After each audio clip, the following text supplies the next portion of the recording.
बोलिए सद्गुरु भगवान की जय, उमापति महादेव जी की जय, बांके बिहारी लाल की जय, पूज्य गुरुदेव भगवान की जय।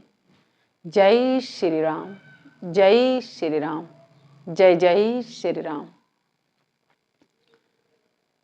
प्रिय भगवत प्रेमियों, हम सब बहुत ही भाग्यशाली हैं जो गुरुदेव के कृपा से, परमात्मा के प्रेरणा से हम सभी सत्संग विचारों को लेके उपस्थित हो पाते हैं, श्रवण कर पाते हैं, सुना पाते हैं।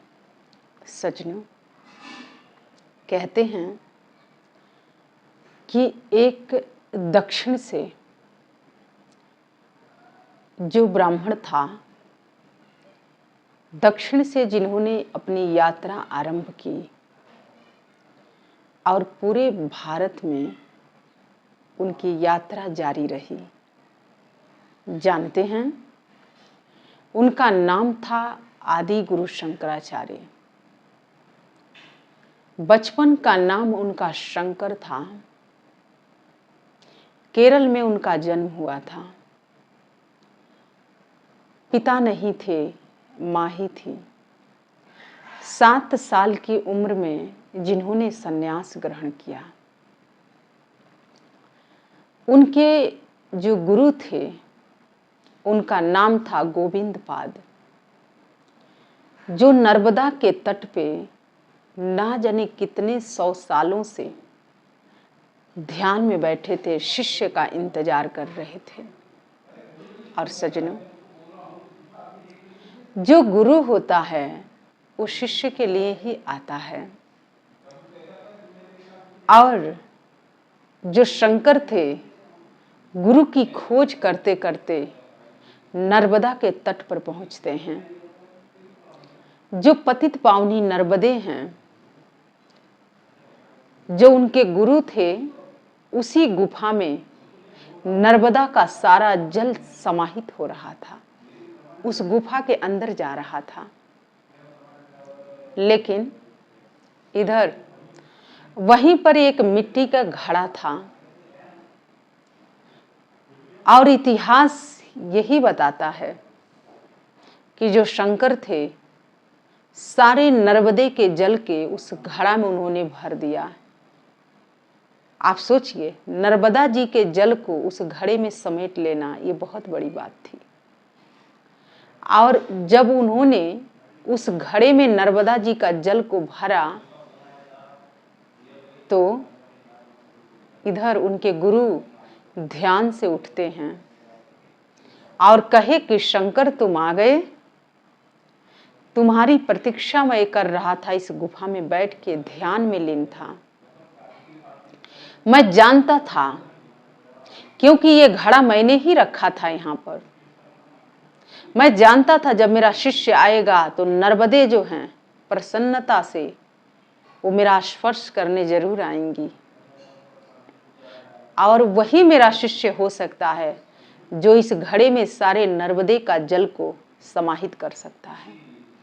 सज्जनों, गुरु ने उनको आत्मज्ञान प्रदान किया और कहा कि आज से अब तुम दिग्विजयी हो, दिग्विजय की यात्रा करो, भारत में हर कोने कोने पर विग्रह की स्थापना करवाओ, क्योंकि अगर विग्रह होगा तभी हमारी संस्कृति बची रहेगी, अन्यथा इस संस्कृति को कोई जानने वाला नहीं होगा।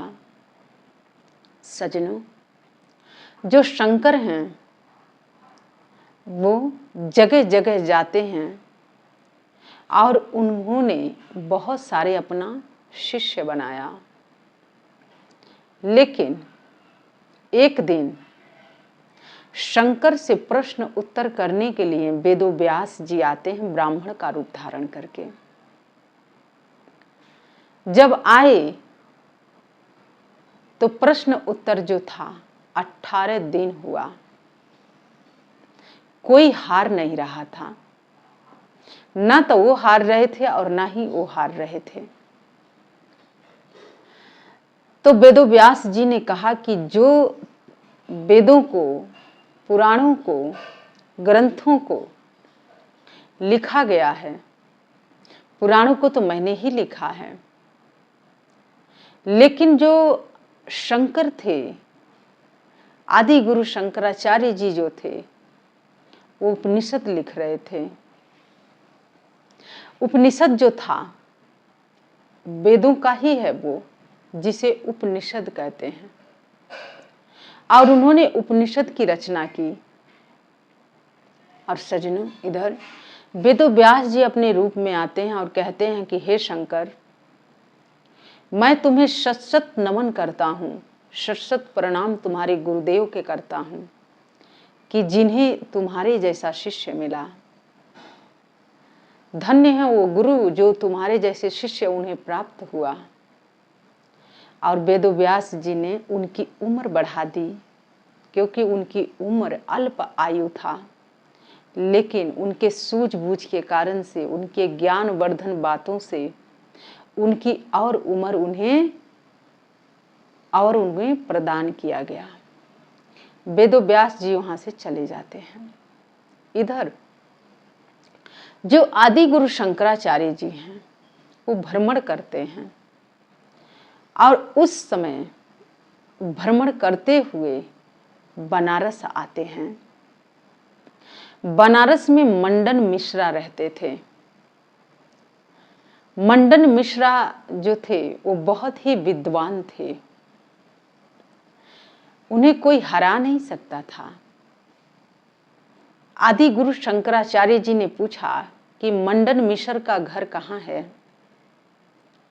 तो बनारस के लोगों ने कहा कि जिसके घर पे तोता मैना प्रश्न उत्तर करते हो, समझ लीजिएगा कि वही मंडन मिश्रा का घर है। सज्जनों, वहां पर वो जाते हैं, मंडन मिश्रा उन्हें मिलते हैं, लेकिन मंडन मिश्रा जब प्रश्न उत्तर शास्त्रार्थ हो रहा था दोनों लोगों के बीच में, तो वहां पर जज कौन बनी जानते हैं? मंडन मिश्रा के जो पत्नी थी, उदा भारती जिनका नाम था, वो जज बनी उस समय। क्योंकि दो लोग प्रश्न उत्तर कर रहे हैं तो कोई जज तो चाहिए ना। और जानते हैं, हमारे भारत में इसीलिए स्त्री की पूजा की जाती है, क्योंकि आप देखिए, पुरुष से पहले स्त्री का नाम लिया जाता है। सीता, राम, राधे, श्याम, उमा, महेश्वर, उमा पति। तो ये है, क्योंकि इस भारत में जो जज रही हैं वो स्त्री ही रही हैं। और सज्जनों, इसीलिए आज भी आप जब किसी से, कोई आपसे आपका नाम पूछता है तो आप कहते हैं श्री, ये हमारा नाम है, हमारे पिताजी का ये नाम है। पहले श्री क्यों लगाया जाता है? श्री का मतलब क्या है? लक्ष्मी है, श्री लगाया जाता है। श्री राम, श्री कृष्ण क्यों लगाया जाता है? क्योंकि अगर श्री ना रहे तो कुछ विकास हो ही नहीं सकता है। इसीलिए सज्जनों, आज मंडन मिश्रा इतना विद्वान होते हुए भी आज उनके जो श्री हैं, जो भारती हैं, वो जज बनी हैं, उन दोनों लोगों के बीच में बैठी हैं। और उन्होंने अपने तप से एक माला निर्मित किया और एक एक माला दोनों को गले में डाल दिया और कहा कि जो हार जाएगा उसके गले के माला सूख जाएगा। प्रश्न उत्तर आरंभ हुआ, कोई उसमें से हार नहीं रहा था। काफी समय तक ये प्रश्न उत्तर चला और मंडन मिश्रा हार गया आदि गुरु शंकराचार्य जी से। लेकिन ऐसा शास्त्र ग्रंथ कहता है कि पति और पत्नी दोनों एक ही होते हैं। शरीर दो है पर आत्मा एक होती है। भारती ने कहा कि मेरे पति हारे हैं, मैं नहीं हारी हूं, और अभी आप मेरे पति को सन्यासी नहीं बना के ले जा सकते हैं, क्योंकि जब तक मेरी अनुमति नहीं होगी आप मेरे पति को न तो पराजित कर सकते हैं और ना ही इन्हें सन्यासी बना के आप अपने साथ ले जा सकते हैं। सज्जनों, जहां श्री खड़ी हो जाए तो वहां कौन खड़ा हो सकता है। और वो जानती थी कि जिसने 7 साल की उम्र में सन्यास ले लिया वो काम शास्त्र तो पढ़ा ही नहीं होगा। और भारती कहती हैं कि मेरे पति को हराए हैं, आप मुझे नहीं हराए हैं। जिस दिन आप मुझे हरा देंगे तो मैं आपको वचन देती हूँ उसी दिन मैं अपना पति आपको दे दूंगी, सन्यासी बना के ले जाना। और सज्जनों, आदि गुरु शंकराचार्य जी आज भारती के साथ प्रश्न उत्तर कर रहे हैं, लेकिन जो भारती हैं वो जानती हैं, क्योंकि 6 शास्त्र हमारे हैं, 6 शास्त्र में काम शास्त्र भी आता है, और उन्होंने काम से संबंधित प्रश्न किया। अब जो सन्यासी है उसे काम शास्त्र के बारे में क्या ज्ञान होगा, क्या पता होगा, कुछ भी नहीं। इसीलिए आदि गुरु शंकराचार्य जी भारती से हारे, लेकिन फिर भी उन्होंने अपना हार स्वीकार नहीं किया। उन्होंने कहा कि मुझे 1 साल का समय चाहिए, और वो कहती हैं कि मैं देती हूं 1 साल का समय। और जो 1 साल का समय लेके जब वो जाते हैं तो कहते हैं कि एक राजा थे, उनकी मृत्यु हो गई थी, और उन्हीं के शरीर में योगी थे, महायोगी थे, शंकर के अवतार थे, अंश अवतार थे। वो उस राजा के शरीर में समाहित हो गए और 1 साल तक वो रहे, और अपने शिष्यों से कह के गए थे कि 1 साल के बाद मैं अपने शरीर में लौट आऊंगा। और उन्होंने काम शास्त्र का ज्ञान सीखा, और उसके बाद 1 साल के बाद वो लौट के अपने शरीर में आए और भारती के पास जाते हैं। जब भारती के पास गए तो उनके प्रश्नों का उत्तर दिए, और जब उत्तर दिए तो भारती जो थी उन्होंने कहा कि आप तो सन्यासी हैं, जो मेरे प्रश्न थे आपको कैसे ज्ञान हुआ, इसका कैसे आपको पता हुआ। तो उन्होंने कहा ये शरीर का मर्यादा था, आत्मा तो अजर अमर अविनाशी है। आत्मा न कभी मरती है, न कभी जन्मती है, न कभी क्षीण होती है, आत्मा एक जैसे रहती है। और मैंने अपना शरीर का त्याग किया था और दूसरे के शरीर में प्रवेश करके मैंने ज्ञान शास्त्र, काम शास्त्र का ज्ञान अर्जन किया है, तो ये गलत नहीं है। मैंने आपके प्रश्नों का उत्तर दिया है। और सज्जनों, भारती ने कहा कि हे दिग्विजयी आदि गुरु शंकराचार्य, मैं अपने पति मंडन मिश्रा को आपको सौंपती हूँ। और कहते हैं कि आदि गुरु शंकराचार्य जी वहाँ से मंडन मिश्रा को अपना शिष्य बना के, जो इतना विद्वान था उसे अपना शिष्य बना के लेके जब बनारस से निकल रहे थे तो रास्ते में एक चंडाल मिला, और चंडाल बार बार उनके आगे आ रहा था। तो ये आदि गुरु शंकराचार्य जी बोले कि तुम्हें पता नहीं है कि मैं कौन हूं, मेरे सामने से हट जाओ। लेकिन उसने कहा कि मैं जानता हूं कि मैं कौन हूं, लेकिन आप नहीं जानते हैं, क्योंकि अभी आप सिर्फ शब्दों में उलझे हुए हैं। आदि गुरु शंकराचार्य जी हमेशा ये कही बात कहते थे कि मैं साक्षात ब्रह्म हूं, परमात्मा हूं, भगवान हूं। तो फिर जो साक्षात ब्रह्म है, परमात्मा है, भगवान है, तो फिर भेद किस बात की है? कोई भेद नहीं है। तो उस चंडाल ने कहा कि जब आप सब में परमात्मा को देखते हैं, परमात्मा स्वरूप हैं, परमात्मा हैं, तो फिर मुझे इससे घृणा क्यों है, मुझसे दूरी क्यों बना रहे हैं? क्योंकि कहीं ना कहीं आदि गुरु शंकराचार्य जी के मन में ये भाव आ गया था कि मैं कुछ हूं, और उस चंडाल के रूप में स्वयं विश्वनाथ भगवान थे। तो बोलिए विश्वनाथ भगवान की जय।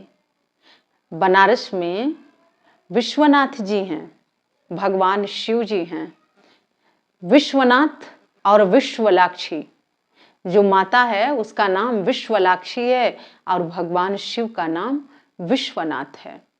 तो सज्जनों, जो शंकर थे वो स्वयं शिव के अंश अवतार थे, लेकिन स्वयं शिव जी आज उनका मार्गदर्शन कर रहे थे। तो सज्जनों, कई बार ज्ञान से अहंकार आ जाता है मन के अंदर। कहते हैं ज्ञानी कई बार अहंकारी हो जाता है, और भगवान अहंकार का ही तो भोजन करते हैं। और सज्जनों, इसीलिए भगवान विश्वनाथ जी ने चंडाल का रूप धारण किया और आदि गुरु शंकराचार्य जी के आसपास घूमने लग गए थे। उनको समझाना चाह रहे थे कि अभी सिर्फ तुम शब्दों में उलझे हो, लेकिन अभी तुम्हारे अंदर ये नहीं आया है। जब सब में तुम ब्रह्म को देख रहे हो, परमात्मा को देख रहे हो, भगवान हो गए हो, तो फिर भेदभाव किस बात की है, छुआछूत किस बात की है? और सज्जनों, यही तो सत्य है। जो स्वयं भगवान अपने आप को जो कहते हैं, कह रहे हैं जो लोग, तो फिर किस बात के भेदभाव, किस बात के छुआछूत? क्योंकि वो तो आदि गुरु शंकराचार्य जी थे जिन्होंने अपनी त्रुटियों से सीखा, भगवान सिखाए और वो सीख गए, आगे की यात्रा आरंभ किए। लेकिन आज के समय में जो ज्ञानी हैं वो अहंकारी बन चुके हैं। जानते हैं कैसे? कहते हैं कि 4 शराबी को आप एक कमरे में बंद कर देंगे तो वो सुबह सब एक साथ निकलेंगे, बचे रहेंगे, क्योंकि वो जानते हैं कि मिल बांट के शराब पिया जाता है और मिल बांट के अपमान लिया जाता है, गाली भी मिल बांट के खाया जाता है, लिया जाता है। लेकिन कहीं 4 ज्ञानी को आपने एक जगह रख दिया, एक कमरे में कर दिया, कमरे में नहीं एक जगह रख दिया, तो सुबह तक किसी के शीश धड़ पर शीश नहीं बचेगा। क्योंकि आज के समय में सम्मान हर कोई लेना चाहता है, पर सम्मान कोई किसी को देना नहीं चाहता है। ये है लड़ाई इस समाज के। तो सज्जनों, जितने ज्ञानी हैं उतने ही अहंकार पाल के बैठे हैं कि मैं कुछ हूं, हम कुछ कर रहे हैं, हम हैं तो सब कुछ है। तो सज्जनों, भगवान विश्वनाथ जी ने तो आदि गुरु शंकराचार्य जी को समझा दिया और वो बात उनको समझ आई। लेकिन आज तो व्यक्ति इतने अहंकार में जी रहे हैं कि उन्हें यही नहीं पता है कि आप भगवान के स्वरूप हैं। आत्मा अजर अमर है, आत्मा के कभी क्षति नहीं होती है, आत्मा का कभी नाश नहीं होता है, आत्मा कभी मरती नहीं है, और आत्मा ही परमात्मा है।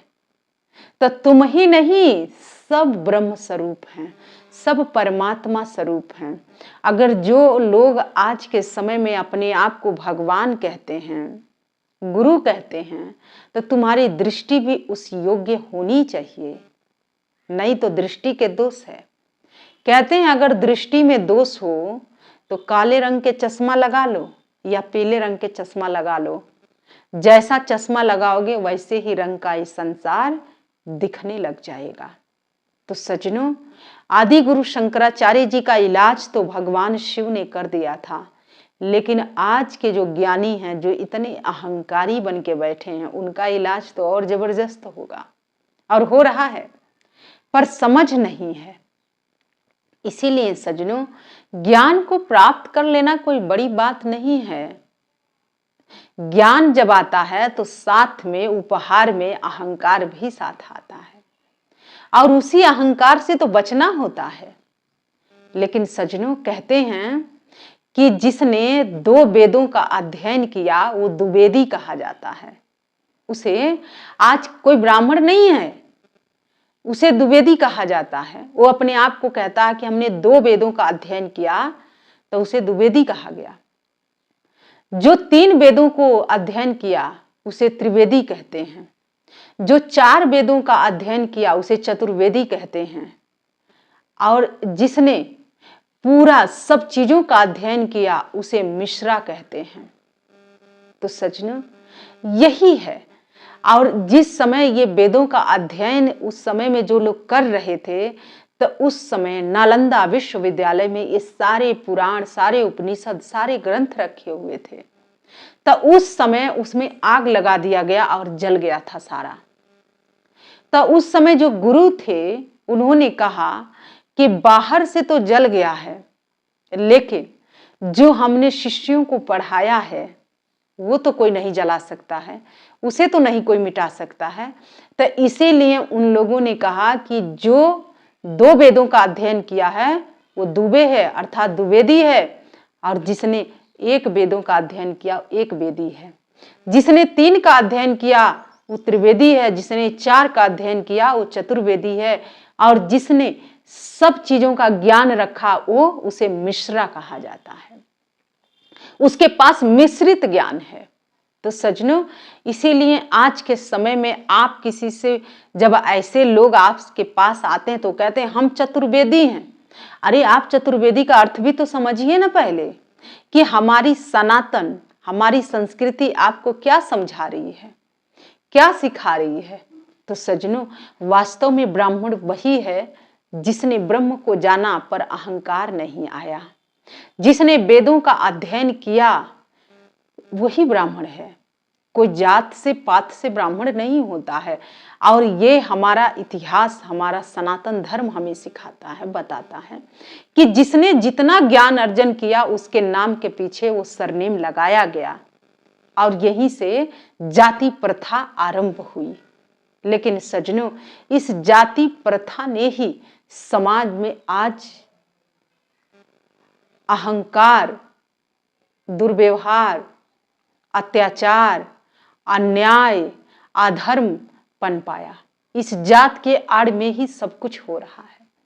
तो इसीलिए सज्जनों, जब तक आप इन जातियों में लगे रहोगे आपका विकास नहीं होगा।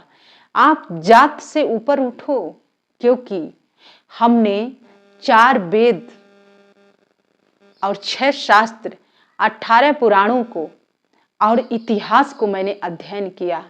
लेकिन मुझे यही समझ आया जो आज मैं आपको बता रही हूं कि जिसने 2 का अध्ययन किया, 2 वेदों का अध्ययन किया वो द्विवेदी कहा गया। जिसने 3 का अध्ययन किया वो त्रिवेदी हुआ। जिसने 4 का अध्ययन किया वो चतुर्वेदी हुआ। और जिसने मिश्रित ज्ञान प्राप्त किया उसे मिश्रा कहा जाता है। तो सज्जनों, हमारे संतों ने, ऋषियों ने ऐसा ये ज्ञान समाज में बांटा। तो सज्जनों, ये है, जात तो सिर्फ 2 ही है, एक स्त्री है, एक पुरुष है। इस पूरे विश्व में 2 ही जात है। लेकिन आज लोगों ने जात में इस समाज को बांट रखा है। तो सज्जनों, जात किसी का मायने नहीं रखता है, मायने रखता है संस्कार। आप किस जात में हैं ये मायने नहीं रखता, आप किस जात में रह के आपने किस संस्कारों का वर्ण किया है ये मायने रखता है। और आदि गुरु शंकराचार्य जी यही सिखाते हैं कि जात से नहीं कुछ होता है, आपका संस्कार महान होना चाहिए, आपकी वाणी प्रखर होनी चाहिए, आपके अंदर आत्मविश्वास होना चाहिए। क्योंकि जो ब्रह्म को जानता है वही वास्तव में ब्राह्मण है। इसीलिए वो कहते हैं कि अहम ब्रह्म माही, कि मैं ही ब्रह्म हूं, मैं ही परमात्मा हूं, अर्थात मैं ही भगवान हूं। और सारे विग्रहों की स्थापना उन्हीं के माध्यम से हुई थी और आज इस संस्कृति को बचाया गया। तो सज्जनों, जब तक जात में बंटते रहोगे, जात को कोसते रहोगे, जात में लगे रहोगे, तब तक आपका विकास नहीं हो सकता है। तो सज्जनों, इसीलिए ये भारत की भूमि है जहां पर कर्म मायने रखता है, जन्म नहीं। यहाँ कर्म के आधार पर वर्ण होता है, जन्म के आधार पर किसी का वर्ण नहीं होता है। तो सज्जनों, यही कुछ भाव था जो हम लेके आपके समक्ष आए थे। और आइए अंत में भगवान के चरणों में जय घोष अर्पित करते हैं।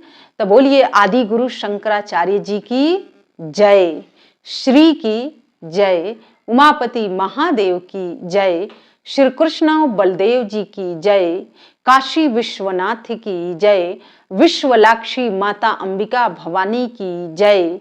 जय श्री राम, जय श्री राम, जय जय श्री राम। धन्यवाद।